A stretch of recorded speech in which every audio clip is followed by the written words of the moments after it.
the idea of a space force is not fundamentally odd when you consider that the Army, 70 years ago, birthed the Air Force.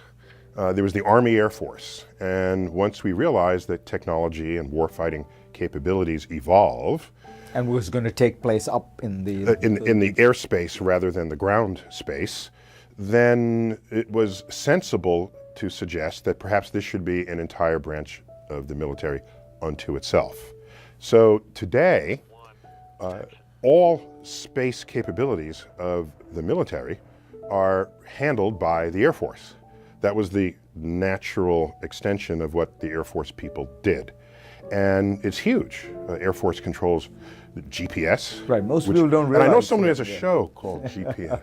but most people don't realize that GPS, which is really now basically the underpinnings of the digital economy. I mean, everything we do in terms of location. Billions of dollars of commerce is funded on the back of an infrastructure sustained, run by the U.S. Air Force. By the U.S. Air Force, that's correct. And there's an entire place where that happens in Colorado. The point is that we as a nation have assets in space of incalculable value. And so when you think of what a military does, as a minimum, they would protect a nation's interest, a nation's assets. And space is another place. You have the ground, you have the air, and you have space. So it's not a weird idea to say we perhaps should have a space force. The question is, does the Air Force think that they can't handle it under the current administrative, bureaucratic structures? And if not, then maybe it's a good idea. But if the generals say, we got this, then I don't see the need to force it on them. What I also have noticed in the last few months is that the Chinese and the Russians have gotten more active in very interesting ways. So the Chinese went up and destroyed one of their old satellites, and the Russians went up and essentially deactivated one. And I thought that they were in some sense signaling, you know, we have the capacity to go up into space and to screw around with stuff or to destroy it entirely. The fact that they could do it to theirs means they could just as easily do it to American stuff. Every single thing you do in space is a capability, okay? Can you send people into space? Can you dock in space? Can you spacewalk? Can you stay in space for months, for a year? Can you move a satellite? Can you destroy a satellite? Can you retrieve a satellite? All of this is you make note of this. So once you have this checklist, then yourself as well as your adversaries will look to see whether any of these can be sort of weaponized or used for nefarious purposes. Do you think it's inevitable that space becomes an arena for conflict? The UN Space Treaty that promises peaceful uses of outer space. By the way, there's more than just no nukes in space. It's if there's an astronaut in need from another country, then you're obligated to assist them. It's a very nicely worded document. But there's a part of me that always says, why do we promise we'll treat each other nicely in space? If that's successful, why don't we have a peaceful use of Earth treaty? If it works there, it seems to me it should work on Earth. Right. And if we can't get it to work on Earth, why should I have any confidence at all that somehow, oh no, we're in space, now we'll all be friends? Right. But why would the arena make a difference? It's the political tensions that cause the rivalry. And I know I sound cynical saying that, but human nature scares the hell out of me. And so I don't know. I think it'd be nice if peace in space led the way to peace on Earth. That'd be kind of good. When you're in space, you have a very different view of Earth. Earth is like, whoa, how come I don't see the color-coded countries that were in my schoolroom globe? Oh, because we made those lines. They're artificially created. We're humans on this speck of a planet we call Earth. And it seems so small and fragile. Oh, yeah, because it is small and fragile. It's just seen that way. It is small and fragile. By the way, I serve on a board of the Pentagon, the Defense Innovation Board, but I'm not speaking for that board, nor obviously for the Pentagon. By the way, there are future needs and concerns of what a Space Force would have to think about, such as asteroid defense. Right? That's a complete space-based threat to the livelihood not only of a nation but of the world. And it may be that the cooperation of the world in space is to save civilization. And that could be the greatest force of peace there ever was. About a month ago or a little more, President Trump at a White House event turned to Chairman of the Joint Chiefs, Joe Dunford, and said, "General, I want a Space Force. Can you go make that happen?"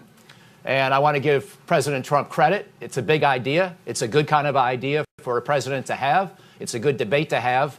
But as I think President Trump may have learned since that statement, he doesn't get to make this decision quite that fast by himself.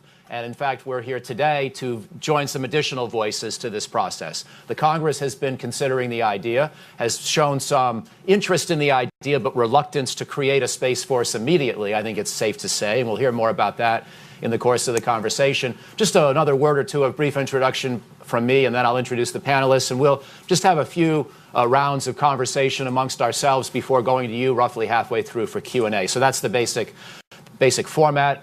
As you know, the United States has 4 military services within the Department of Defense, plus one more, the Coast Guard, in the Department of Homeland Security. And so the idea of creating a Space Force would be to create a 6th military service.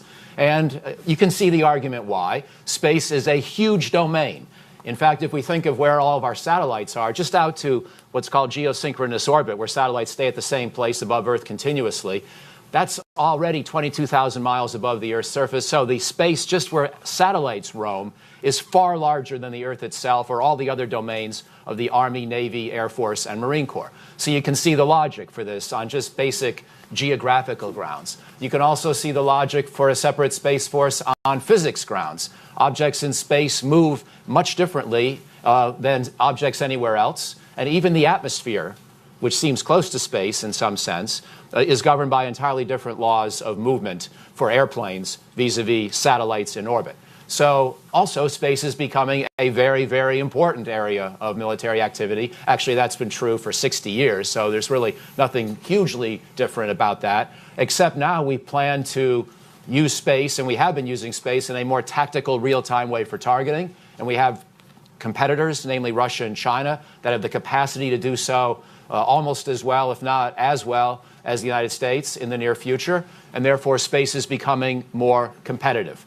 So there are a lot of reasons why one would see a case for giving more attention to space, and I think all of us would agree with that.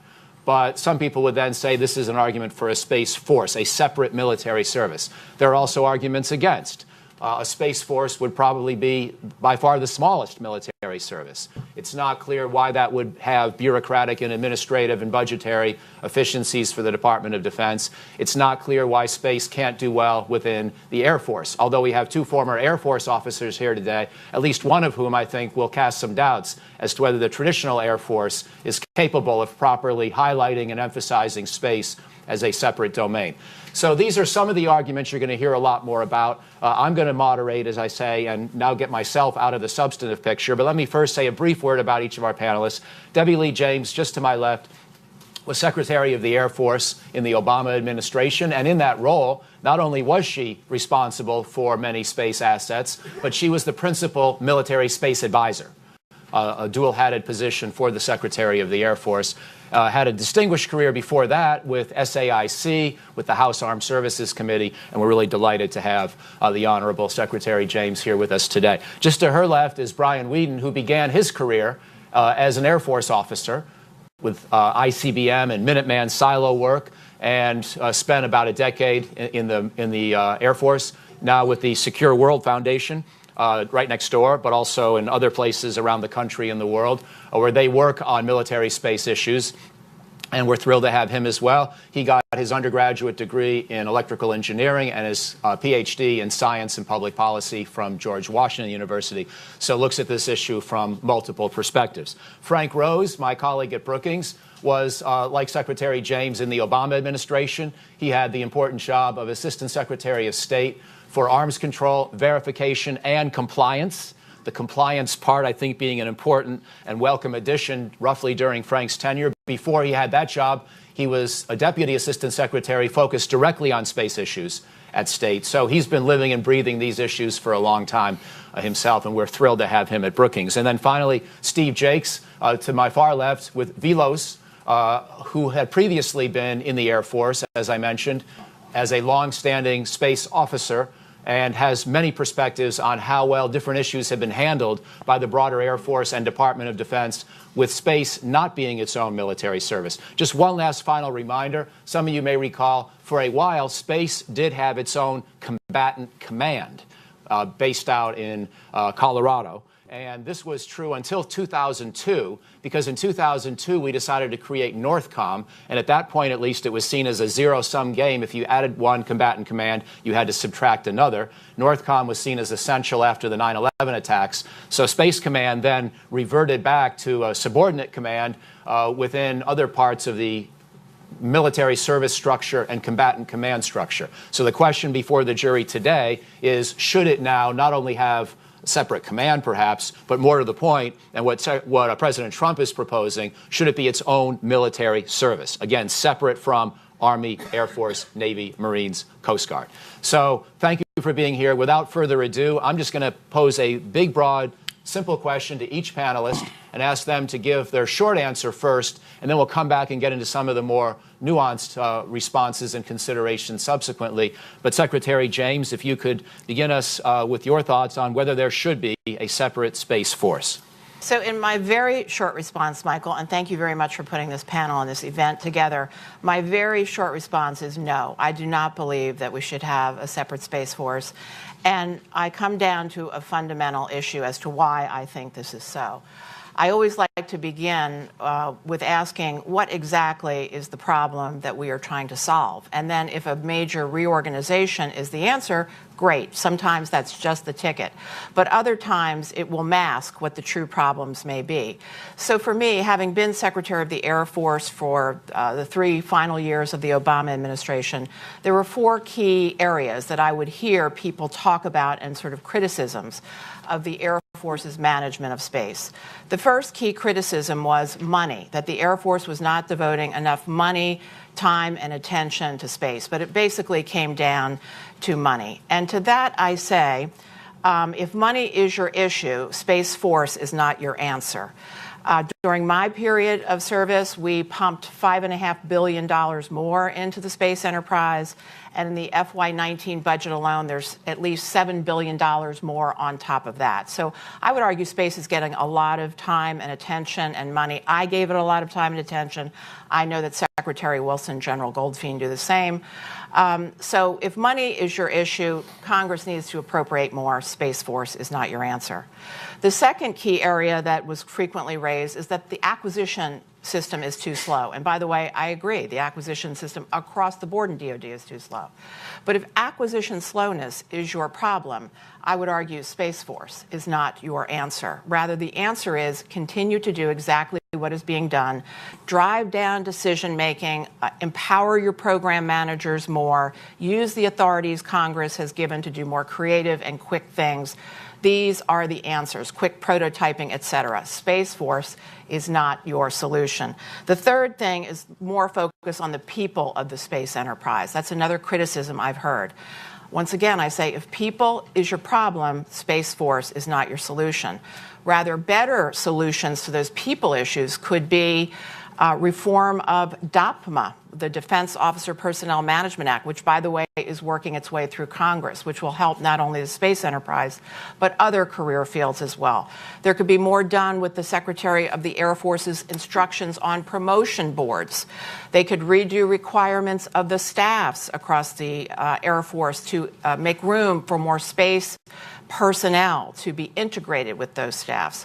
So once again, I say, if people is your issue, the 10 to 35,000 people of the space enterprise, I think, would get totally lost in the bureaucracy of the Air Force with a brand new Space Force. Finally, warfighting focus. That is the final thing. And by the way, I think that is the key thing that is driving the president with his announcement, warfighting focus. By the way, I agree. We haven't, if you look back over the 20, 25 years, done enough. I think we've done a lot more in the last 5. But if warfighting focus is your issue, Space Force is not your answer. A military service trains, organizes, and equips. It doesn't warfight. The combatant commands do the warfight. And so, just as you heard Michael O'Hanlon said, I would support a full-up unified command. So it would be the equivalent of a STRATCOM. I would certainly support that going forward to focus solely on space. The NDAA has a sub-unified command, which is kind of the next level down. I am much more in favor of that approach because I think that would really be the ticket for solving the problem that everyone is mostly focused on. So in conclusion, we're going to get a glimpse of where the Pentagon is going. In the next week, they're going to come out with their first report on this matter. None of them are in favor of a Space Force. I say none of the top leaders, but they're stuck. The president has said it, and it'll be interesting to see how they now deal with it. Thank you. Very, very concise and pithy and great start. Brian, over to you. Thank you, Mike. So I'm just reorganizing my thoughts in a second because she already captured a couple of things I was going to mention. Excellent points, by the way. I would say overall, I very much understand the challenges that are driving the interest in the Space Force, and I do think we have changed. But I am, say, cautious, maybe skeptical of that the Space Force is the answer to solve those problems. I would highlight what's going on in the space domain as 3 big trends: globalization, commercialization, and militarization. We're seeing a lot more countries get involved in space. They're doing lots of different things in space. Some are doing a full spectrum that the U.S. is. Some are doing just a piece of civil or commercial or national security. We're also seeing the commercial space sector finally take off and is probably going to eclipse the government activities in space for the first time and then continue to outstrip them. And then finally, militarizing. We're seeing space go from a largely strategic domain to, as Mike suggested or pointed out, basically being integrated at all levels of warfare and being an essential component of pretty much every military operation here on Earth in the near future. And all of those are driving changes. So the question is the current makeup, which has the Air Force be the lead for the military component to space, is that still the right method to go forward? So to build on some of the things that Deborah talked about, I would highlight a couple other things. At the moment, I really don't know what the Space Force is. It doesn't have a lot of definition to it. And at this point, that kind of means it means everything to everybody. It can be whatever you want it to be. Some people are talking about it's going to be this warfighting element. Well, as was pointed out, that's actually not what an operate, train, and equip service does. They build things, and they recruit people, and they train people to go operate them, and then turn them over to a warfighting command that goes off and does the mission. At the moment, that's STRATCOM. The House bill, the Senate Congress is currently proposing to shift that to a new sub-unified command for space. I agree. I think that is an important step forward. That's going to take care of the warfighting part. So the warfighting, we don't know if that's been the case. Other people have talked about this Space Force is going to do all these new things that are currently not being done. And I've heard crazy ideas, everything from riding shotgun on commercial lunar mining missions to space-based solar power to everything else, ideas that have been around for a long time that the traditional military has often said no to. Well, in my mind, does that take the focus off of what the real mission should be, which is support to military operations and activities here on Earth? And then finally, I'll just say I'm cautious that we're going to spend all this time on what is really a major reorganization instead of spending time actually fixing the problem. There's been a growing concern, all these trends and increased concerns about adversaries in space from adversarial actions from Russia and China and the need to do something about that. I'm not convinced spending the next year or 2 years or 3 years or more with a lot of time and effort doing a big reorganization to then be able to tackle making the changes that address those problems is really the best way forward as opposed to actually addressing them. And finally, I'll just say there are other options. This is a debate that's going on for a long time. A Space Force is sort of on the most independent side of the spectrum. A little bit less independent, you have notions of a Space Corps, which would still be related to the Air Force for some administrative functions, but would have some independence like the Marine Corps does. There are other crazy ideas out there too, like a Space Guard, which is something like a Coast Guard for space, where it would have a peacetime role, and then it would transition to a military role. It's not clear to me that the argument has been made that the Space Force is the answer to address all these challenges. Thank you. Before I go to Frank, though, just one quick factual matter, and I just want to make, and Steve or others, or Frank may want to comment on this when they get the mic in a second, but just to get a sense of what we're talking about here. The Space Force, do you agree with Secretary James, would be pretty small? So, for example, if I can just remind people of the numbers here, the active duty Army is roughly 500,000 soldiers and another slightly more than 500,000 reservists and guardswomen, so more than 1 million people in uniform. The Air Force and Navy are each a little over 300,000 active duty uniformed. The Marine Corps a little bit less than 200,000. So that's the pecking order in terms of size. And the Coast Guard is 40,000-ish. So a Space Force would be similar in size to a Coast Guard more than to any other military service. Is that a fair agreement we would all have across the board? Great. I think Air Force Space Command bills itself as roughly 40,000, which includes military as well as contractors. And Coast Guard is also around $10 or $11 billion budget, which is roughly around where the Air Force budget for space is, at least the unclassified budget. So yeah, it's on the same order of magnitude. Great, thank you. Frank, over to you. Well, thanks very much, Michael. It's great to be here today. Let me start by saying I'm undecided with regards to whether the idea of a Space Force is a good idea or not. I don't discount the possibility that Trump was watching Star Wars, saw the Death Star, and said, I need to get me one of those. But in reality, this is a very serious issue. And it is primarily driven by the development of anti-satellite capabilities by Russia, China, and others. And this is something that President Obama himself was very focused on the last 2 years of the administration. So it's a serious issue. I think Brian and Debbie did a nice job talking about the concerns. The pro, I would say, is fundamentally about, is this the right way to deal with the ASAT threat? And that's really what we need to be focused on. Now, I do have some concerns about the Space Force, specifically how it was rolled out. It's very clear that there was almost no consultation whatsoever with the Department of Defense. And this was a decision by the president which was made on the fly. We cannot make serious national security decisions on the fly. We need to think them through. The second concern that I have is about integration. When I was in government, I really focused on these strategic capabilities issues: space, cyber, nuclear, conventional strike. And what I came away with from my time in government is that we have seen increasing integration across these strategic capabilities. And this is something that Secretary Mattis, I know, is concerned about. Let me read a quote. This is from a letter that he wrote to Congress last year with regards to the proposal to create a Space Corps. He said, quote, "A Space Corps would likely present a narrower and even parochial approach to space operations versus an integrated path that we're on."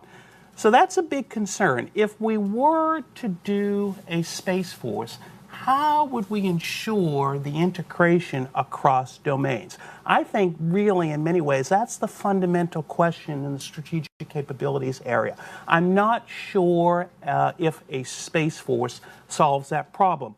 And finally, let me say this. I don't think there's a strictly military solution to the challenges we face in space. I think military is part of the response, but we also need a role for diplomacy with the establishment of rules of the road or norms of responsible behavior. number one. And number two, we need to make sure we are engaging the Russians and the Chinese diplomatically.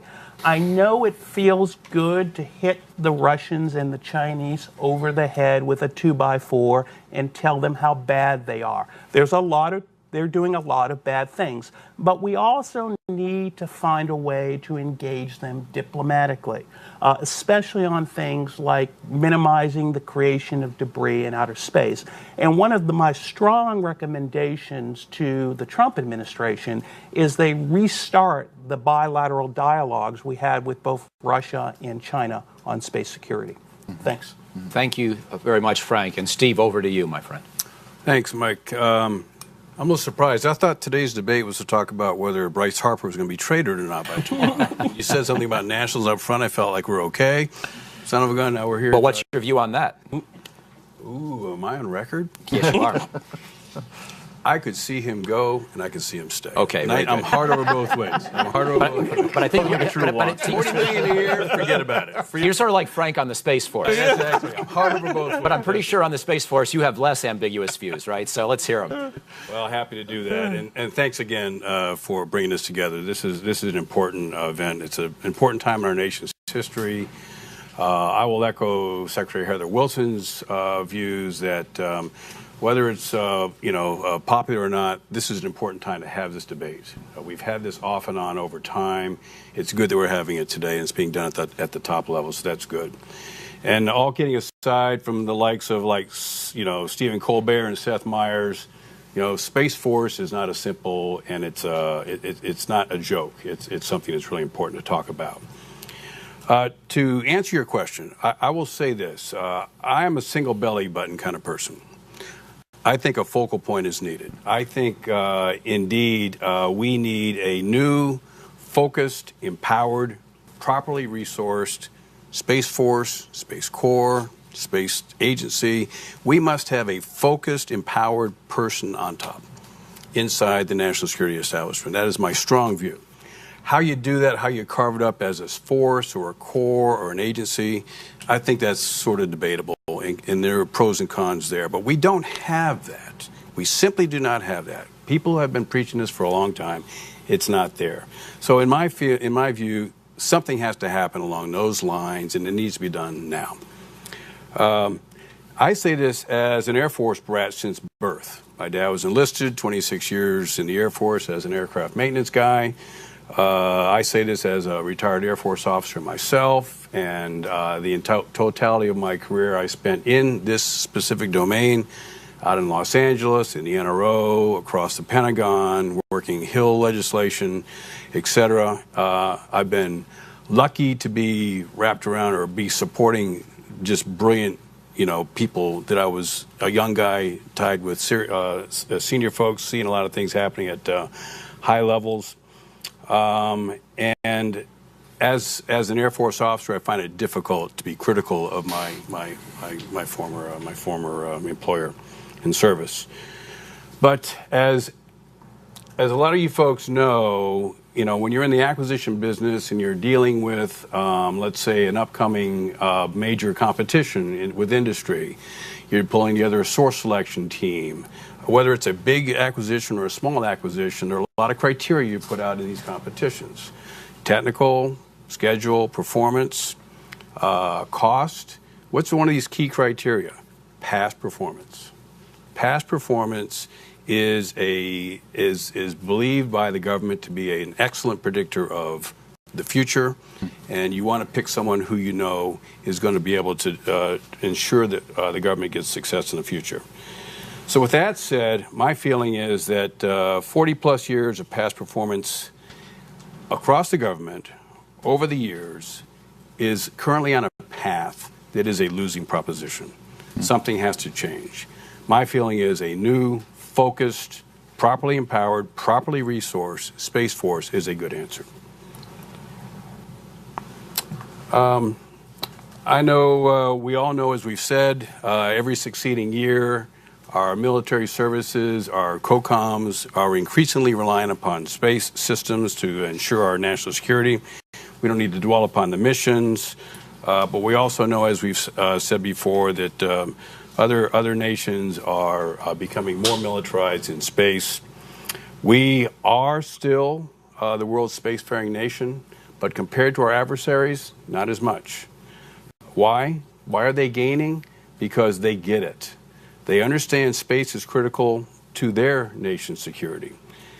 And secondly, our own U.S. leadership, as the years have come and gone, notwithstanding individual decisions that seem to have made sense at the time, the cumulative effect seems to be that over time, some of our nation's leaders have just assumed that in a passive way that the space systems will always be there. The lack of a focal point, in my opinion, is really necessary. So what's the resulting math of that? Are the other adversaries gaining on us or not? You can come to that conclusion yourself if you'd like. We can spend a lot of time talking about commission after commission's views on this. Oftentimes, they were good studies. They were summarily ignored by the administrations coming in behind them. But again, it's about the incremental decisions over the past, cumulatively, and unintended at the time, I think have contributed to where we are today. In general, and I'll conclude on this, I think it's in two separate categories, but they are intimately related, and that is focus and empowered leadership, as I said, and the workforce, the professional cadre of space professionals over the years has dramatically been diluted. Fantastic opening round. I just want to play a very small role here and tee up one additional question and then just let people go down, embellish and develop any of their original arguments, respond to anything else they've heard. But I want to add one more question to the mix as we do that, which is as we think about the evolution of the Air Force, a service that's only been around since 1947, we think of an Air Force that in the early decades we associate with Curtis LeMay and strategic bombing and nuclear deterrence and then the use of big bombers in Vietnam, as well as obviously shorter range systems. And in my very imperfect understanding of the evolution of the Air Force, that was one big period. And in more recent decades, critics will sometimes say the Air Force is basically now run by the fighter mafia, so to speak, and that it's been hard for the bomber community, the unmanned community, and the space community to have an equal voice or an adequate voice. So I guess I'm asking that question partly just to request any kind of clarification of whether I'm right, and if I am right, for the proponents of keeping space within the Air Force, how do we elevate the voice? How do we, Secretary James, and I'll turn it over to you now, how do we continue the momentum that you tried to create and develop of having space get a greater voice in a service that still is largely dominated by short-range combat aircraft specialists? All right. Well, first of all, I will tell you, and I was in OSD in the 1990s, in addition to my time in the 80s on the House Armed Services Committee, where I was only 5 years old when I started, because I always date myself when I talk about this long career of mine. But I will say certainly there are tribes within the Pentagon. There are tribes within the Air Force, and so are there tribes within the Navy and the Army, and right on down the line. So I would say it is way better and much more integrated now than it was the Pentagon of the 1990s, the military services of the 1990s. The jointness is better than it's ever been, and I'm sure in the years to come it will continue to improve. But tribes are sort of a fact of life, and creating a Space Force won't reduce those tribes. It will simply create another entity, which I have no doubt would do its best to organize, train, and equip and advocate and whatnot. But you heard me already say I'm not in favor. It would be too small. I think it would get lost in the shuffle of the four big services that currently are the Department of Defense. Remember, Coast Guard is under a separate department of government, and frequently, if the Coast Guard Commandant were here, would probably tell you the Coast Guard struggles within that department. I would also say that using the logic of, space is terribly important, which it is. Therefore, we need to separate it out to be its own separate military service. If that logic persuades you, then I would argue you would also have to be in favor of a nuclear force. You would have to pull the nuclear forces out of the Air Force and the Navy, set them up, and I have heard it said, and believe me, I think it's true, nuclear over time didn't get enough attention. I certainly tried to change that. A lot of changes were put in place, but we didn't create a whole separate force for just the nuclear enterprise of the Air Force and the Navy. Similarly, I could argue there's no single belly button for air. We have aircraft in the Air Force, we have them in the Army, we have them in the Navy. Shall we pull all of those out and create a separate force for air and air alone so that it's fully integrated? My point is this: you can organize and reorganize in any way you could think of. But the real question is the juice worth the squeeze? Because you go through a major reorganization, for anybody who's ever been through it, you will spend years. You heard Brian say 1, 2, 3. I bet it's 5 to 10. Look at DHS, the thrashing that has gone on. Eventually it'll settle out, but you will go through years of thrashing. And is that thrashing going to slow your momentum, or is it going to help you achieve your goals and address the real challenges that we have on our plate? And again, I come down to I don't think so. I wouldn't vote in favor of it. And the last thing I want to say is, and I did this too, as public officials, we always very openly talk about our challenges, and we are honest when we testify before the Congress, and there are challenges in the space enterprise. And what you've heard about our adversaries catching up to us, getting closer to us technologically, being able to threaten certain assets, all of this is true. But I don't want to leave any doubt in anyone's mind. We are the number one country in space and in every other domain. So don't let all of this discussion of challenges and whatnot ever confuse that point in your mind. Do we need to do more so that we continue to stay ahead? You bet we do. But we are already ahead. Every other country looks at us with envy. So please don't ever forget that as you hear us debate these possibilities. Thank you. Brian, over to you. Excellent. And a quick plug, if you want to learn more about what those threats are, we published an open source report on global counter-space capabilities a few weeks ago that looks at what Russia, China, U.S., Iran, North Korea, and others are doing to develop those capabilities. It's really good. SecureWorldFoundation.org. Yeah, swfound.org. I just want to pick up on this integration question and highlight a couple aspects. I think it's really important for this debate. And the two aspects of it are integration of what's going on in space with what's going on the Earth, and then the acquisitions piece. On integrating space activities, Earth activities, I said one of my concerns with having a separate space entity is that they're going to start doing space for space reasons. And when I was in the Air Force doing space stuff, we were told that's not what we did. We did our stuff in space, and it was all connected and had to be driven back to a mission of how do we support forces on Earth and how do we enhance our priorities, national security here on Earth. And so one of the concerns is that and I say this as a space geek myself, you take the space geeks and you put them up by themselves, and they're going to be off doing things and focusing on things to satisfy what they want to do in space that is not necessarily connected back to what the U.S. needs done on Earth. And the second piece is on the acquisitions front. Focusing on building better satellites, more resilient satellites, more capable satellites is all great, but that's only part of the equation. The satellites are only as good as how well they can be used, and so what often gets missed is their end user segment.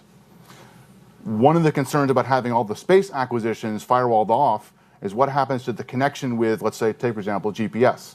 GPS is only greatly used because we have GPS receivers built in every bomb, every tank, every airplane, every ship that can make use of that, saying the satellite communications. So how does this totally separate, firewalled off space acquisitions process integrate itself with the end user terminals and end user segment acquisitions processes? That's a concern for me if we're going to go off and make this totally separate. Okay.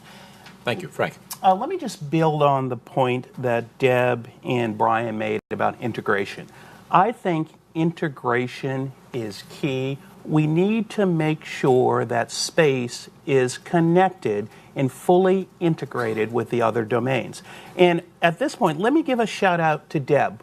When she was Secretary of the Air Force, she put, for the first time ever, a space operator, General Jay Raymond, who's now the head of Air Force Space Command, as the Deputy Chief of Staff of the Air Force, which was traditionally a fighter pilot position. That's the types of things we need to see. You know, my personal opinion, I would like to see perhaps the next Chief of Staff of the Air Force be a space operator or come from the non-fighter community. Because at the end of the day, when you look at where our military is going overall, that integration is going to be the key to our success. And Steve? All good points. I think one thing I would like to point out is that through all these ups and downs of goodness and slipping, if you will, from a leadership perspective, the end game product, I would certainly agree with the other speakers, and that is on the operational side, we as a nation have become stronger and stronger. Notwithstanding the divorce, if you will, of the NRO from the Air Force some 12, 13 years ago, there is voluntary cooperation that's taking place between the military services and the NRO. I'm pleased to see that. Having said that, I think the leadership element still is absolutely essential. And I really believe at the end of the day, that position needs to be legislated. Because the legislation then at least puts something in place to where certainly as the administrations come and go, they can choose to play with it, they can choose to take it seriously, they can choose to not take it that seriously. But throughout all this time in our nation's history, we've not had a legislative person in charge of space. The director of the NRO, all the way up until today, has always been an assigned position, not a confirmed position. The director of the NRO for 50 years was dual-hatted with the Air Force position. You take people like John McLucas, Jim Plummer, Hans Mark, Bob Herman, Pete Aldridge, Marty Faga, Keith Hall, Jeff Harris, and those folks. Those folks were always in either Undersecretary of the Air Force positions, Secretary of the Air Force positions, and then later, unfortunately, as Assistant Secretaries of the Air Force, which I think was one of these steps down. But still, that position was the confirmed position in which the director of the NRO worked. That person was dual-hatted. That doesn't exist anymore. Under the Rumsfeld administration, they chose to divorce those two positions. Why would they do that? Another incremental decision that has had cascading impacts from an authority standpoint, from a focal point standpoint, and from a properly empowered person standpoint. I think that's been a big problem. That is a contributor to where we are today. Quick point from Fred. Yeah, Mike, can I just build on that and really ask a question to Debbie? You know, Steve, you talked about that there's no one in charge of space in the Pentagon. Debbie, in addition to being Secretary of the Air Force, you were also the Secretary of Defense's senior advisor on space. And the question I have for you is, in that role as principal advisor for space, did you feel like you had the necessary authorities to make decisions? Well, it would have been great to have even more authorities, but the biggest authority that I had, that I tried to exercise well and forcefully, was I had the power of the mouth and the power of advocacy and the power of sitting at the table, to include the White House and the interagency, and certainly within the Pentagon, the various budgetary discussions and so on that would go down. I would say the single belly button for space is the single belly button for many things, and that is either the Deputy Secretary or the Secretary, because the expectation is that we will collaborate with one another, that we won't simply dictate, but rather that we will coordinate and try to work things out, because we are mutually supportive. We, the military services, are supposed to be mutually supportive of one another. So the process always was, if there were disagreements, you would go to a body that was usually headed up by the Deputy Secretary of Defense, who would then hear the arguments and would ultimately make a judgment call. And then all of us would march in lockstep. So again, when it came to a space issue, and even I went against my own service at times, I would write issue papers, and we would bring issues up to say, hey, we really think there should be more going to space in this category or that category. And if it was a debate, and again, I would yield to my undersecretary to represent the Air Force in this case, we would take it to Bob Work, the then deputy, who would decide. And I'm trying to search my mind whether I ever lost one. In other words, when I would use that power of the mouth, that power of advocacy, he was very much on board for doubling down on space. And this is how, at least from a money perspective, we did $5.5 billion more. I will remind you, at a time when we were just out of sequestration and money was very tight, and now that money is less tight, they're pumping even more money into space. The JICSPOC, which has been renamed as the Space Defense Center, I believe is the new name, that was created during this period that I'm speaking about. A new training plan was put down for our space personnel so that they would graduate from simply being able to operate satellites to being able to figure out how to maneuver and play the chess game that you play in a warfight scenario of how would you actually defend the constellation. We're now doing more war gaming that relates to space. So all of these changes, again, I'm referring back to my tenure, there's been even more since. We're moving absolutely in the right direction, I believe. And again, a Space Force and the thrashing and a major reorg could really slow us down. Just one more factual clarification for me, for you all to speak to, and then I want to ask my final question before we go to the audience. Roughly what percent of overall full-time space specialists would be in the Air Force? So I realize, and this is a point Brian really harped on, which is important, that's really not a great way to ask the question, because you want to think about people who are doing space but integrating it to whatever else their service is doing. So I don't want to oversimplify the question, except I do sort of want a feel for whether the Air Force accounts for half, 2/3, 90% of all the full-time people. I realize some of these numbers may be verging on classification questions as well, so I'm not looking for an overly precise answer, but can anybody help us with a rough ballpark? I can take a stab at it. As I said, Space Command lists roughly 40,000 people on the website. That includes both military and civilians. The number I've heard is that the actual full-time, space professionals working on acquisitions or on flying satellites is somewhere on the order of several thousand that are in Air Force Space Command. I've also the Army probably has the biggest chunk. They've got a career field called the FA-40s, which are sort of their space integration people. Those number several thousand as well. And then the next biggest chunk is probably at the NRO, where they don't talk about total numbers, but you can probably imagine several hundred to maybe a few thousand there. Any dissent from that, or is that a good framework? I think it's reasonable. The only thing I would add to it is there is a belief out there that the Air Force owns 90% of the top line budget. That's not correct. If you take a look at the entire budget across the national security domain, the Air Force component of that is under 50%. Right.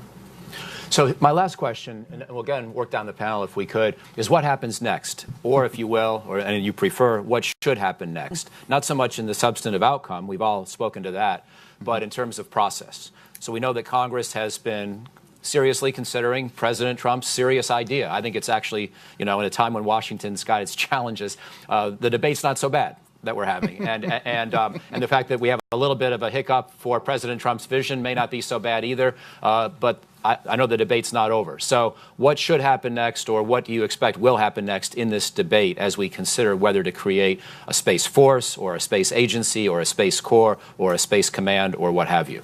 Secretary James. So I will say first we have the NDAA, which is working its way through Congress and is on the verge of being approved. So I think it will be approved, and that NDAA does direct a sub-unified command for space under STRATCOM. So what this would do in practical terms, it would empower the current Air Force Space Command commander, who is General Raymond. It would give him more sort of power over jointness within the space community. So that is to say those Army and to a degree Navy personnel who were involved with space, he would have a greater say on those personnel and the whole warfighting aspect. So that's pretty much, I'll call it a done deal.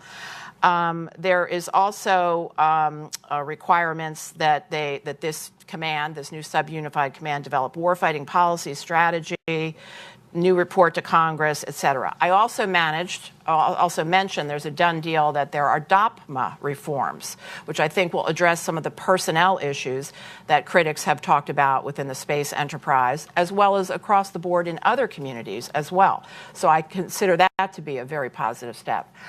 On the executive branch side, the next step is what will the Department of Defense say?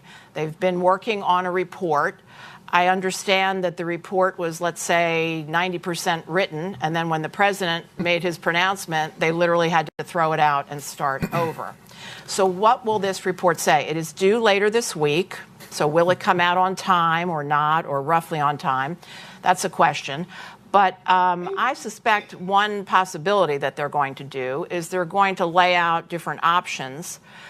And I think the care that must be taken there is that if all of these options are adopted, you could create inadvertently a Frankenstein's monster, because these options don't necessarily work together with one another smoothly. So the options could be everything from either the sub-unified command or a full-up combatant command.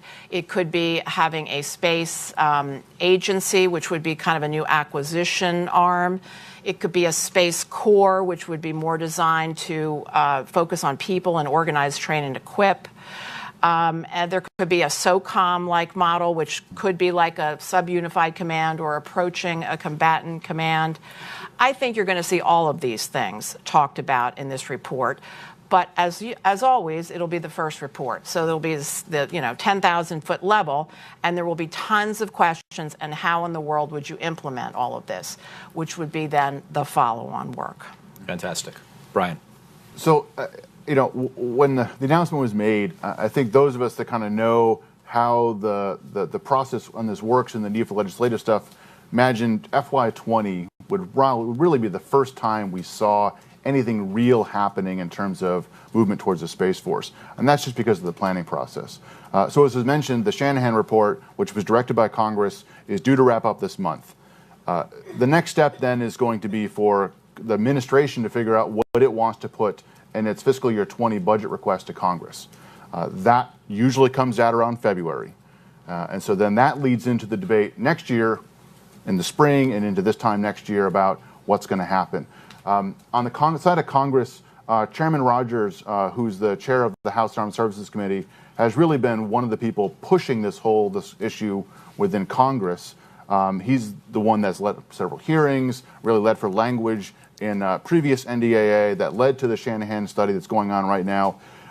It was reported by Politico late last week that he said he plans to introduce Space Force legislation around the January time frame, so that then it could be discussed and possibly integrated into the FY20 discussion. So that's really my understanding when we're going to see this take shape, if any, is the findings from the Shanahan report are going to then influence the Trump administration's FY20 budget request, which will then go to Congress, and we'll be having this debate for real, starting next spring. Super. Frank. Let me say that ultimately it will be the Congress who makes the decision whether to create a Space Force or not. And I think it's going to be very, very important that Congress have a very solid and in-depth debate on the pros and cons of this. My concern is this. Because the proposal is so readily identifiable with President Trump, after the November elections, there will be a, quote, reflexive anti-Trump sentiment, and we will become engaged in a partisan debate. That is not the right way to go. In my view, we need to have a serious debate on the pros and cons of the Space Force. Yes, it does come from President Trump. He has embraced it. But a lot of Democrats have embraced the idea of a Space Force, including Congressman Cooper, the ranking Democrat on the House Armed Services Subcommittee for Strategic Forces.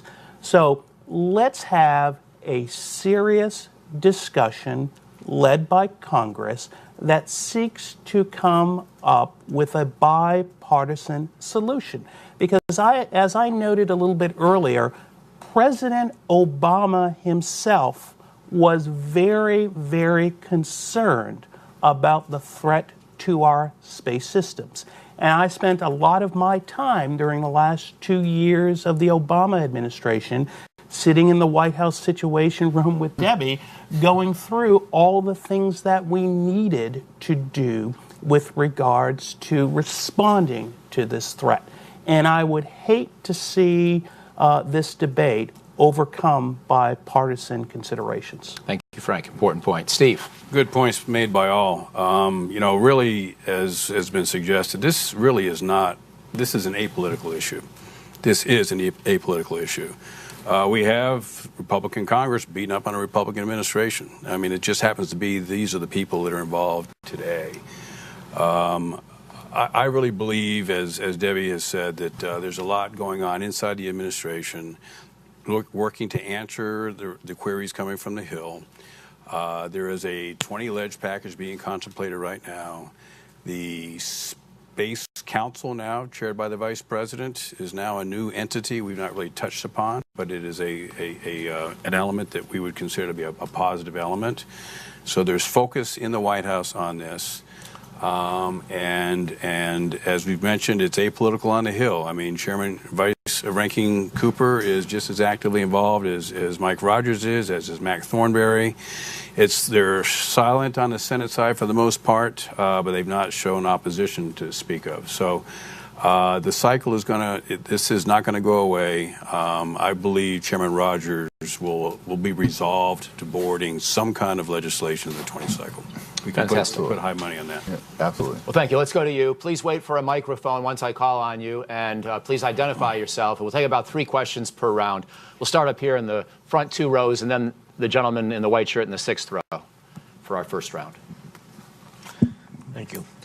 Herb Rose. I look at the panel here, and I see no faces that look as old as mine does, but maybe you have some historical information about the development of the Air Force. I was born before World War II and remember that when we went from a corps, the Army Air Corps, to the Air Force, I'm wondering whether you see any, the situation was different than we have today, but were there any considerations then that might be applicable today in making this decision or transition? Thank you. Right here behind you. Thank you. Sandra Irwin with Space News. Thanks all for having this panel today. I wanted to pick up on Secretary James' point about momentum, and the Air Force presumably has some momentum going and some things they want to do in space. So based on your experience, all of you, when you look at potentially a 2-year process to reorganize DoD or the Air Force, how likely is it to disrupt or slow down or potentially roll back some of the momentum in the Air Force, and how difficult will it be for them to stay focused on doing some of the things they're doing in space? Thanks. Thank you. And then one more here in the 6th row, gentleman in the white shirt. Thank you. Good morning. My name is Tom Squitieri with Talk Media News. My question follows up a little bit on the first gentleman's. The Air Force, 70 years ago, was the Berlin Airlift, and it sort of gave credence to the creation of the Air Force. It proved, as the advocates said, that it needed a separate entity for the Air Force. Will it take something like a Berlin Airlift challenge to spur forward any kind of development of a Space Force, Space Corps, whatever you want to call it? Thank you. So to answer, why don't we give the floor first to Secretary James, because she had a question directed to her, and then I want to ask Steve to start with the other questions which have more historical flavor, because like me, he's one of the older guys on the panel. So we'll do it that way. Secretary James, over to you, please, first. I think it is a virtual certainty that if a Space Force is legislated and if it in fact goes through, it is a virtual certainty that it will be a huge undertaking. It will consume a lot of time, effort, thinking.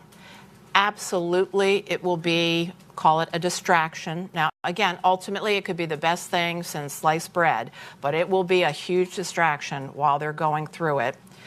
And it can't help, therefore, I believe, slow the momentum, because right now, all the focus is on getting things done. And suddenly it will shift to who's going to report to who and how do we get these directives written and all of the many things that go into creating a brand new bureaucracy. And I don't even mean bureaucracy in a bad sense. I mean, a military department would be a new bureaucracy that would have to be created.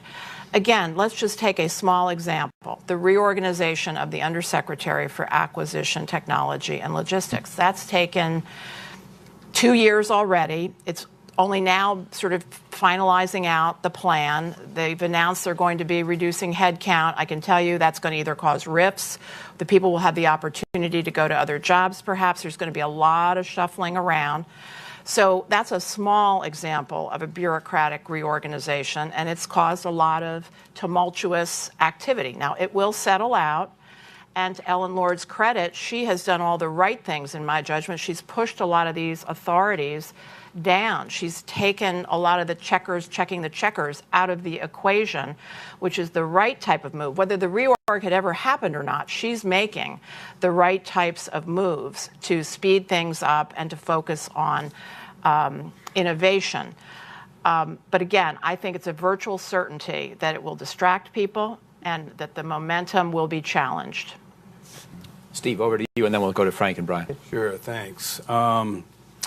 You know, the Rumsfeld Commission said, be careful, there could be another Pearl Harbor coming up in space. Pearl Harbor was very visible. We saw it, we felt it, we were impacted by it. Space is invisible. You can't see it. We know there are threats on our systems out there, and there are increasing threats to our systems. How do we handle that? That's a key element that concerns me. Is it worth the trouble to pull together a new organization? I believe it is. I believe it's the return you get on your investment over time will actually pay off. I worry about the tribalism concerns that Debbie has mentioned because people will tend to hold back on dollars, hold back on people. I remember talking recently to a tech sergeant over in the NRO, Air Force tech sergeant who's been doing space operations his whole career. He's in his late 20s.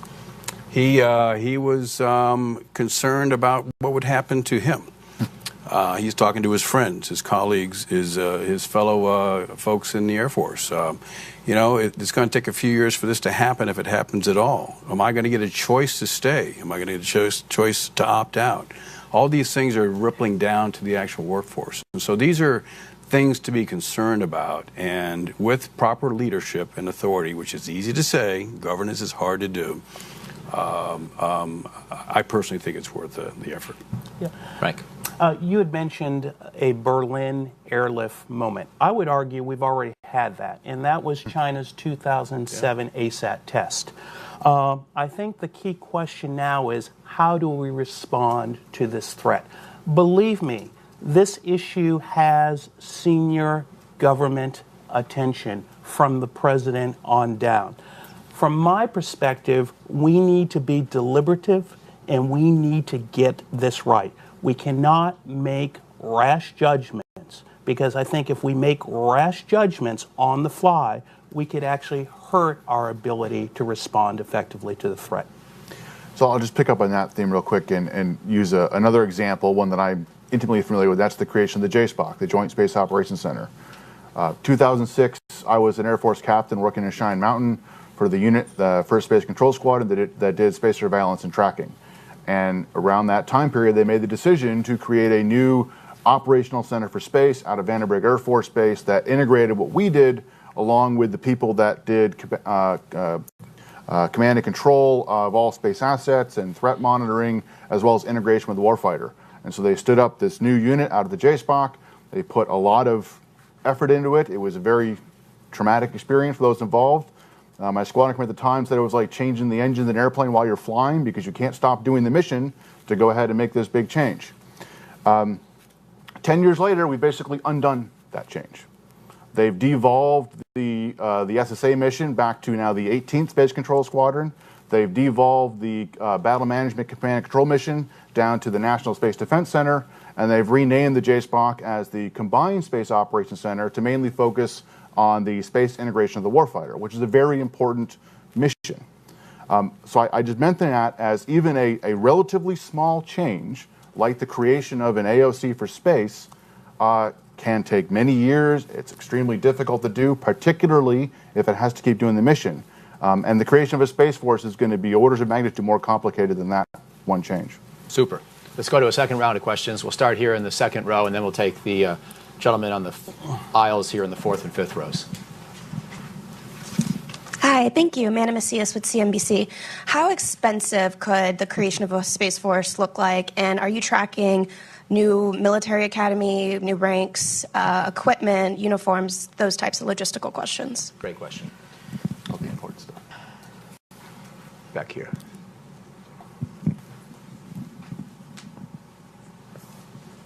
Oh, I'm sorry. I was reading.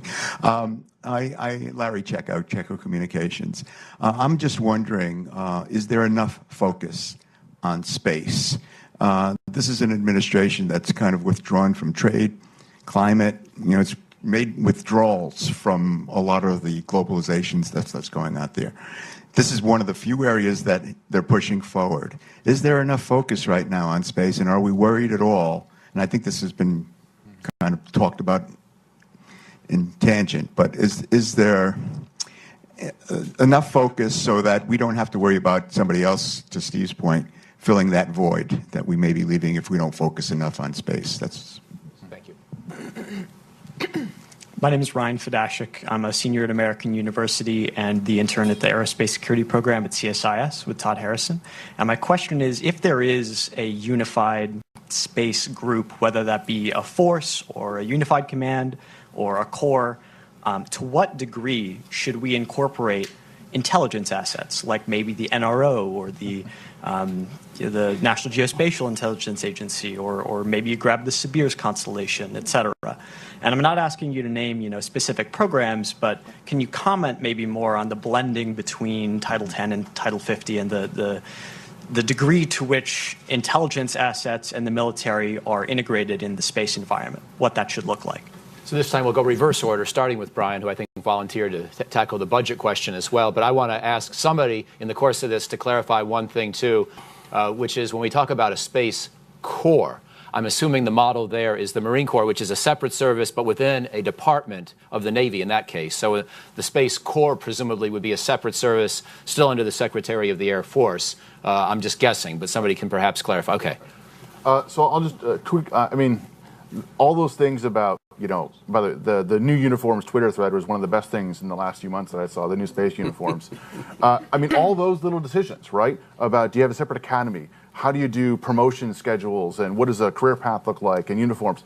That is all the bureaucratic minutia that Debbie has highlighted as the thing you've got to figure out. That is a distraction from actually doing the mission and answering the big questions, but they're the thing that invariably is going to happen when you create a new organization. The first thing you do is, what is the logo, what is the mission statement, what is the vision statement, and what our uniforms look like? And just quickly, to your point, is enough attention? I would answer that yes and no. I would say I think there is a lot of attention. As Frank mentioned, towards the end of the Obama administration, there was presidential level attention on the national security space issue and on how to deal with the threats. I think we've made a lot of progress in the national security side of it, particularly in the military. But what I have not seen is a lot of focus on the diplomatic side, as what Frank has talked about. There's thousands and thousands of people and billions of dollars focused on the military equipment, hardware side. What are we putting into the diplomatic discussions? The other piece of, the military, we talk about national strategy has 4 elements, DIME, right? Diplomatic, information, military, economic. We can't just focus on the military. What is the rest of that? I do think the Space Council is helping. And they have somebody like Scott Pace, the Executive Secretary, who knows his way around all this, and that integration function across all the different departments and agencies can help. But that's got to be backed up with resources. And for right now, almost all the resources are going on the military side, not necessarily on the other pieces of the equation. Frank. Let me just build on the point that Brian just made. I actually think that the Trump administration has done a good job on focusing attention with regards to outer space. I think reestablishing the National Space Council with Scott Pace as the executive director and the vice president as the chair has done a good job at integrating national security, civil, and commercial space. Additionally, with regards to their overarching national security documents, the Nuclear Posture Review, the National Security Strategy, the National Defense Strategy.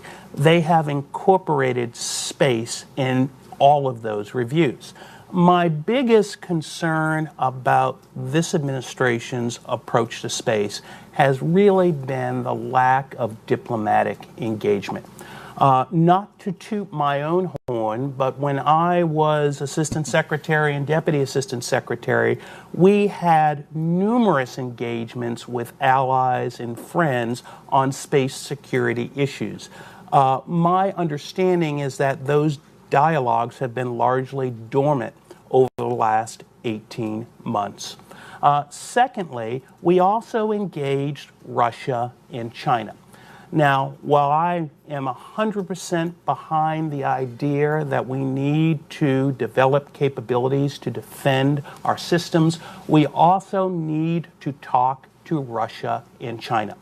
During the Obama administration, we established space security talks with China and a bilateral space security dialogue with the Russians. We actually made some decent progress, especially on the debris issue. So overall, I think the Trump administration has done a decent job on providing focus on space, but the weak point is the lack of focus at senior levels at the State Department to advance the space diplomacy initiatives. Thank you. Steve. I agree with everything you just said, Frank. And I think within that, once again, not to keep beating the same drum, a single, focused, authorized, empowered person in national security space is essential to help prosecute that kind of a campaign. The bigger body politic today doesn't have that expertise so focused on under certain leadership.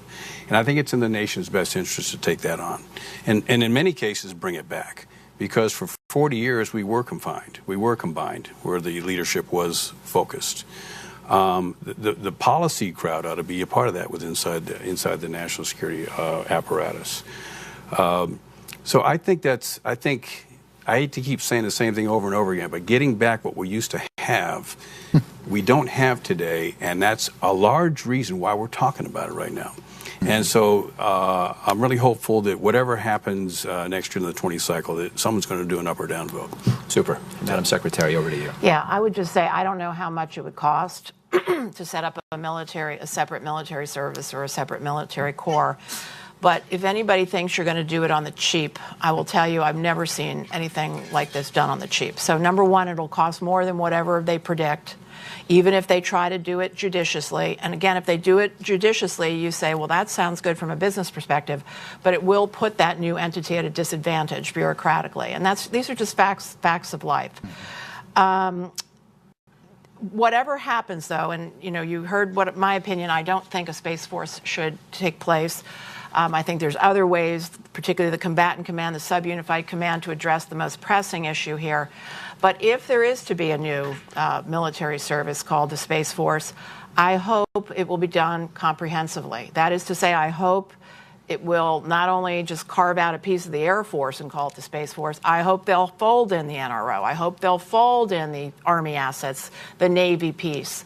I hope it will be a comprehensive move. And by the way, I suspect the leaders of the Army, Navy, and NRO are really trying to fly under the radar on this one because they're trying to, hold on. That'll be another bureaucratic mess. But if you're going to do it right. Do it comprehensively. I would say the same thing if it's a corps, whether it's a force, a corps. Do it comprehensively is essentially my advice. And the last point. I don't think we need a whole separate, call it Space Defense Agency, which would be like a new acquisition organization a la the MDA, let's say, the Missile Defense Agency. I hope we don't do that because, again, if the idea is innovation and speed it up, with all due respect, MDA over time doesn't have a pillar, a huge track record of speed. They're not considered to be, again, I mean no disrespect, but they're not exactly the poster child of speed and agility. So the way to do it on acquisition, I think there's other ways, and they're on the right track. Let them do it. and don't lose the momentum. Another round. See, so we'll go to the woman about the 10th row in the aisle, and then we'll come back here with 8th and 4th rows. Hi, yes, Courtney Albin with Inside the Air Force. I wanted to ask, just for you to flesh out some of the ideas on disruption and distraction. I understand that any major organizational reform will have an inherent disruption, but why, or does there have to be an inherent distraction that comes along with that? And if you would say yes to that, could you break down how you actually see that playing out? How is the mission going to be distracted? How will they be distracted from the mission? How will this affect the ongoing efforts to improve acquisition, et cetera? And then if you don't think there's an inherent distraction, what are some ways that you think, I guess, how do you see that playing out as well? How do you think the focus can be improved for the process itself, if that makes sense? Great. And we had a question a couple of rows up. Thank you. While discussing a Space Force, it occurred to me, Charles, my name is Charles, I'm a student with the Johns Hopkins Advanced Academic Program. When discussing a Space Force, it occurred to me that we haven't really discussed what would be the ultimate purpose, would be ultimately a deterrent to other nations disrupting communication assets in space. Would there be an offensive asset involving counter kill sats or even space-to-ground weapons? What would be the ultimate purpose of such a force? Super. And then we have one more question here in the 3rd row before going back to the panel. Stanley Rappaport. The first question I'd like to ask is, what is the nature of a space war? And should one have the same prohibitions, treaty prohibitions against starting a space war as you do with regard to nuclear war? Because you need a space force. And those are the two questions. Super. Okay. Maybe this time we can just start with Debbie and work down. That's okay.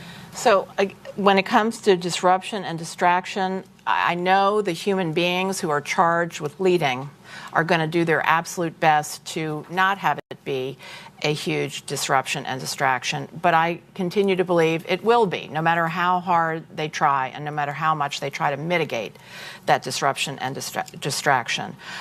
First of all, here we are worried about enough money for the space enterprise. We're worried about enough money for the military generally on readiness and modernization issues. Creating a new bureaucracy is certainly going to take money. And you already heard me say, anybody who thinks this can be done on the cheap, I think they're wrong. I think it will sap resources away that could otherwise go to capabilities. I think there will be a ton of workforce issues. You heard Steve talk about one technical sergeant, what was on his mind. I can tell you the day after the president's announcement that there shall be a Space Force, the top leaders of the Air Force put out an all-hands memo to the entire force, basically to try to reassure people, to say, hey, this will be done deliberatively, we're going to take our time, we're going to do it right. Because immediately the workforce, the people, the uniformed and the civilians say, oh my gosh, what does that mean for me? Can I stay? Can I go? Will I get laid off? Will I have the same opportunities? What if I want to transfer? A million questions come up in the minds of the human beings who are really doing the real work, and that's a distraction. And then finally, I will say these myriad of details, which people joke about, the academies, the uniforms and whatnot. Those may seem trivial, but they are details that need to be worked out. And then there are other much more important details that would need to be worked out. Directives will have to be written and coordinated. These things take time, and they will, by nature, just become a distraction and a certain amount of disruption. I will also say I think this is a deadly serious topic, as we've said, everybody has said that, and it would be a shame if something so important as a new military service focused on space were somehow born out of ridicule. I think that would be just a tremendous shame. Finally, what is the nature of the Space Force? Beats the heck out of me. Let's hope one of my panelists here can take that one on. Thank you. Brian? Yeah, and that question, what is the mission of the Space Force? What is it set out to do? That should be question number one that needs to be answered. I haven't heard anybody actually provide a concrete example of that, from Congress or from the administration. I'll pick up the last question about what is space war, because I think that's something that there's not a lot of good information out there about that. Unfortunately, most of our thinking of that comes from Star Wars and other Hollywood versions, which is not the reality, obviously. In this case, I'll echo General Hyten, who's the commander of U.S. Strategic Command, in that there is not going to be a war in space. There's going to be space as an extension of conflict on Earth. What does he mean by that? Well, as we mentioned earlier in this discussion, space capabilities provide things and services and data that are used for military operations on Earth. And so what we're going to see is a growing incentive for countries to disrupt, deny, destroy, maybe even those space capabilities as part of conflicts on Earth. Give you an example. In our report, we talk about some of the open source reporting on Russian GPS jammers that have been deployed operationally to eastern Ukraine. And they're being used to disrupt GPS and satellite communication services that are being used by the Ukrainians. That is a anti-satellite capability. It's not destroying the satellite, but it's disrupting the ability to use that space service in that military operation. Now, of course, you could also go further away and destroy the satellite. As far as the legal context, just quickly I'll say the UN Charter holds in space. Right? The UN Charter prohibits use of force and aggression except under consideration of self-defense. That is true on Earth as it is in space. And so the big question is how that applies to military activities in space, as well as the rest of the law of armed conflict. There's actually a project underway, two projects actually, that I'm involved with to figure out basically a manual for how international law applies to military activities in space. One being run by McGill University in Canada, one being run by the University of Adelaide in Australia, and University of Exeter in the UK.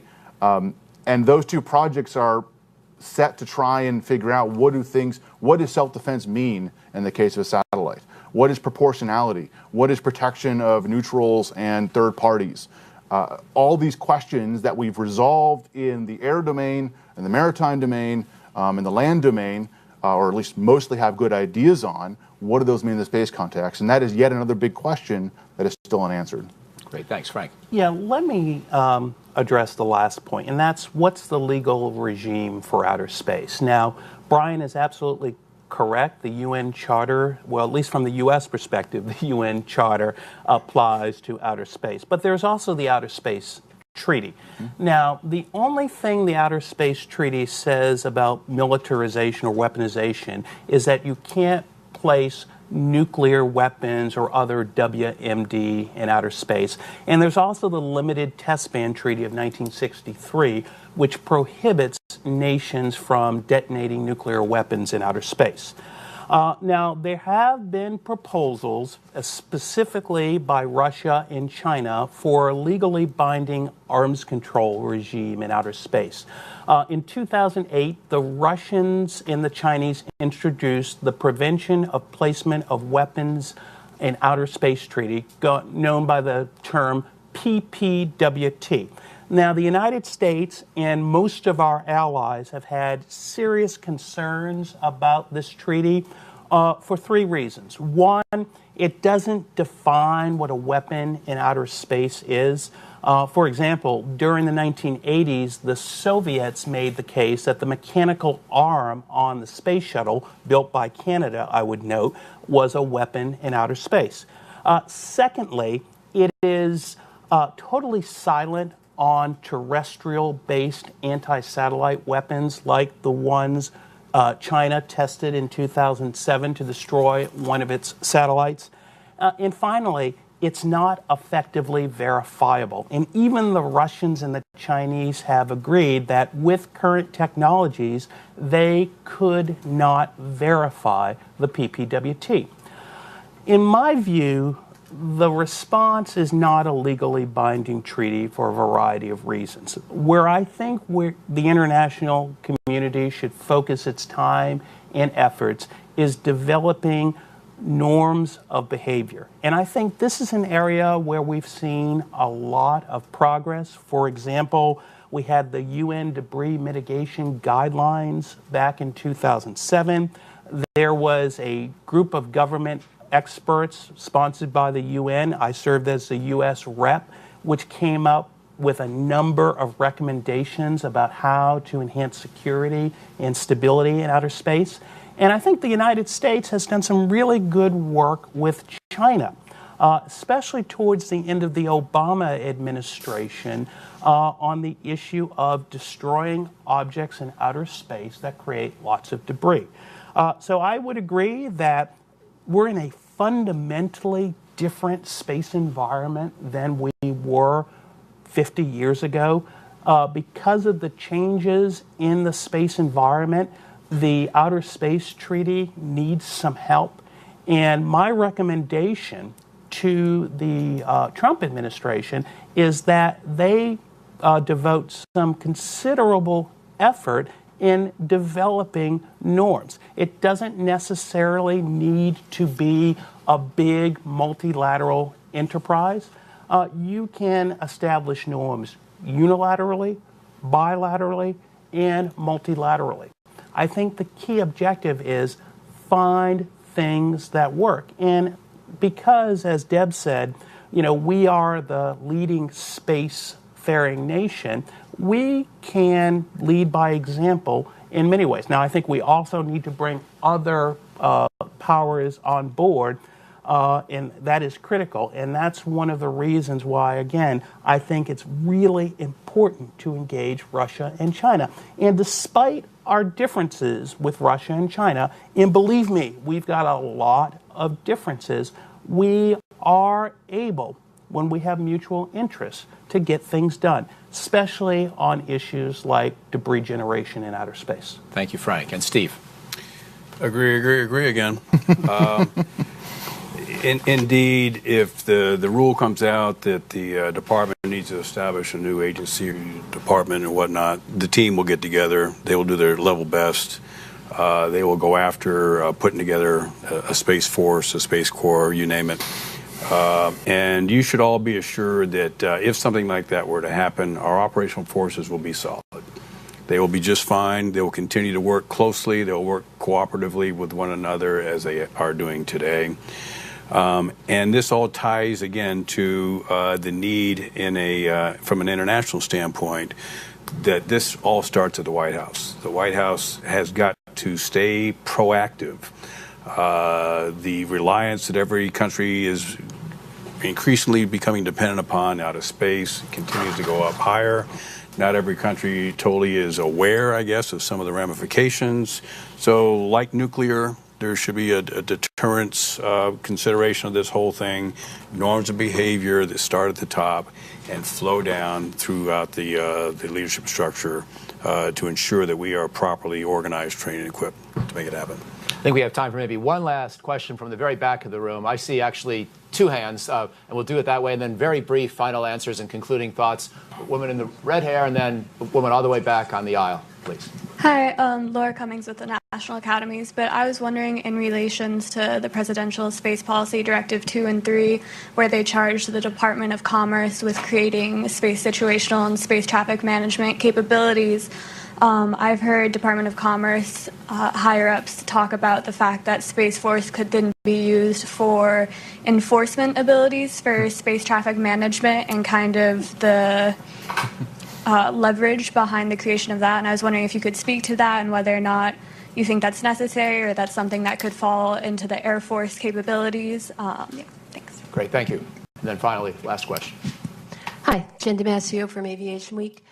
One of the major complaints I've heard from folks on the Hill about the Air Force is that space acquisitions, there are too many people involved in making decisions, and that has slowed the process down. Do you agree with that complaint, and what would be the way to address it? Super. So we'll begin with Steve and give the Secretary the last word and any brief answers and any very brief concluding thoughts. We've got about 4 minutes left. I'll keep it short. Thank you. As far as the commerce question, personal view is I think it's a very good start. There will be a great amount of growth taking place over in commerce to shepherd this, a great amount of interagency activity going on with the Department of Defense, and I think that's a healthy way to go. Secondly, as far as the acquisition business is concerned, there are demonstrated activities in the past that have cycles of indefinite AOAs, for example, where non-decisions were made and whatnot. That's always something that can be freshened up on. And I continue to believe that a properly empowered leader will be making those kinds of decisions earlier. Thank you.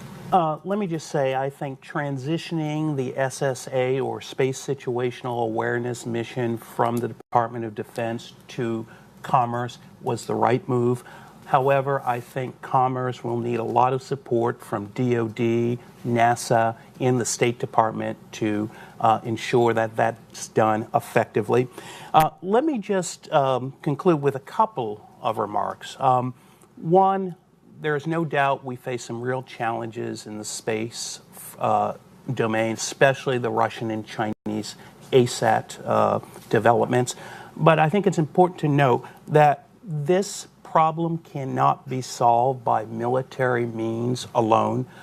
Diplomatic engagement with both our allies, but also potential adversaries like Russia and China, is going to be key. We're also going to need to develop norms of behavior to regulate this environment. And finally, with regards to the internal DoD reorganization, some type of reorganization will eventually take place. A premium needs to be placed on ensuring that space is integrated with other strategic capabilities, especially cyber and nuclear. Thank you. So I wrote a whole dissertation on the space traffic management questions. I can go on for hours, but I'll simply say I agree it's good. It's a good move. It's not done yet, though, because it requires changes to the authorities that only Congress can make. The House has largely backed the administration's plan, but the Senate just came out with the Space Frontier Act, which did not back this change of authorities to the Commerce Department. So it's still TBD as whether it's actually going to happen or not. As far as on the DoD helping enforce that, I'm not quite sure what they might have meant by that. If they meant it in a regulatory role, the currently Air Force doesn't have a regulatory role to play. They just play an informational role in providing information of what's going on in space. If the intent was that the Space Force might have a regulatory function, well, that's more like a Coast Guard, where in the peacetime, the Coast Guard actually has law enforcement and safety functions to do in addition to their military role. I'm not sure if that's the way the Space Force is going to go or not, TBD. They could have also meant enforcement in terms of the way the U.S. Navy enforces lines of communication, open seas, and that's an enforcement by armed force, threat of armed force. That I would probably have some concerns about. And Madam Secretary, you for the last point. And I will say this last point that Brian just made is a perfect example of a particular, which will take enormous amount of time for a certain number of people across the interagency to debate for however long. That's one example of, and it's a small example, of a distraction. Now, again, I say all of these reorgs will ultimately settle out, and they ultimately really can be worth it. But you have to say, what is the question, what is the issue you're trying to solve? In this case, the proposed transfer of the space traffic management role was very well coordinated. People were largely on board with it, and the idea of it was to take it off of the shoulders of the warfighters so that they could focus on the warfighting mission. So that's an example of I'll say a modest reorg, which, as you heard, even a modest reorg has a million questions associated with it, and it's not a done deal yet, but it's just one example.